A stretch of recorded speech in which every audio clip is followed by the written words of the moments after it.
keep calling this the Chinese virus? There are reports of dozens of incidents of bias against Chinese Americans in this country. Your own aide, Secretary Azar, says he does not use this term. He says ethnicity does not cause the virus.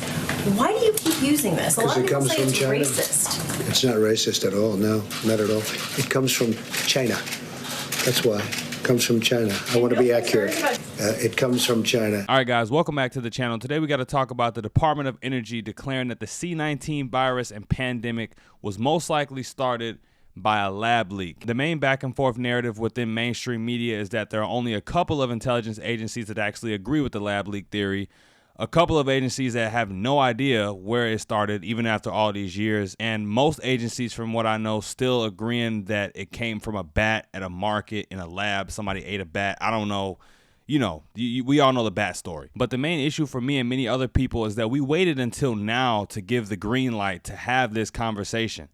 There were plenty of people saying that it came from a lab leak in 2020, 2021, 2022.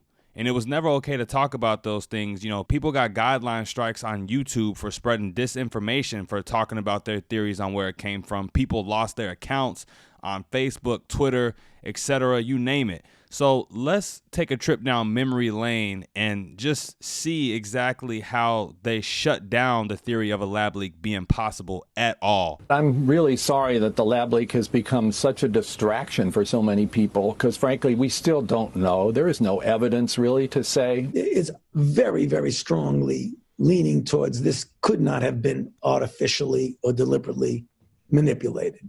Just weeks ago, Dr. Anthony Fauci rejected the conspiracy that coronavirus was man-made in a lab in Wuhan, China. And yet this week, Donald Trump is still pushing the debunked bunkum. A lot of people on the right love that phrase, escape from the lab, because it sounds like something from a Marvel movie or a comic book. Both scientists and the U.S. intelligence community agree that this coronavirus was not man-made. That is not a possibility. And yet the White House is still downplaying the new report, arguing the findings are not definitive.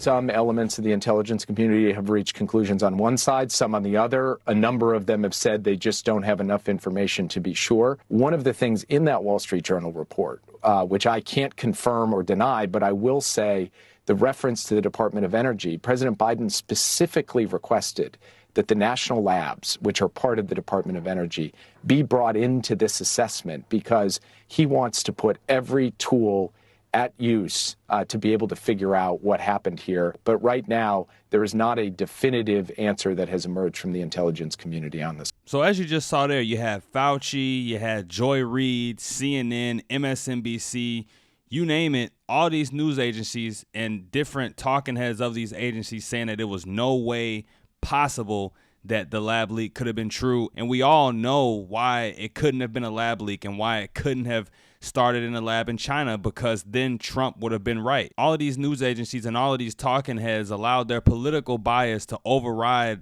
even investigating the story for its possibility of being true. The story about the bat was the first thing to really hit the internet and really hit the mainstream media running, and it was like you either go with that story or else, you know, you're canceled. You can't go against the bat story. It's the bat story or no story. Any other possibility considered was a conspiracy theory. Now let's take a look at the View's take on all of this as well. That because, as you mentioned, Whoopi, Trump unleashed this xenophobia. He stopped allowing Chinese people to come to the country. He then started calling it the... Don't even say it. It comes from China. He was just being... And he kept on saying, China, China, and doing this thing where I was even concerned as someone who had lost family members for Manny to even bring it up. And that... So she said that it's xenophobic to cut off flight from China to the USA, and that it was also xenophobic for pointing out that the virus originated in China by calling it the China virus. I understand how easy it is to get in your feelings about those two things, but let's think rationally for a second.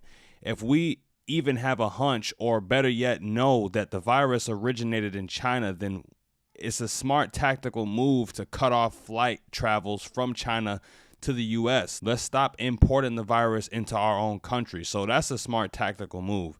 And we later cut off flight from, you know, all over the world once it got bad enough. So that was an early measure that Trump took a lot of heat for, but I think it you know, saved us in a way. And similar to the way they were reporting on this when it actually happened, she's insinuating that Trump using the word China when he said China virus is what sparked huge anti-Asian violence in America.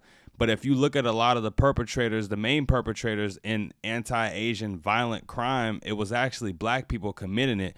So the facts don't really line up with this narrative that it was right-wing extremists and, you know, Trump supporters and MAGA people just going around beating up Asians. So the most frustrating thing about all of this is the lack of accountability taken. It's interesting how now it's all about not pointing a finger and not blaming anyone. But when all of this was happening, every single left-wing or mainstream media outlet was all pointing fingers to Trump and finding whatever way possible to blame every single aspect, every single detail of C-19 on Donald Trump. But now, since the conspiracy theorists aren't looking so crazy, they want to have rational discussions and say that, you know, it's not just this person's fault. It's multiple factors that go into this. Going into making this video, I knew, and I think we all know, not to trust everything that comes from intelligence agencies.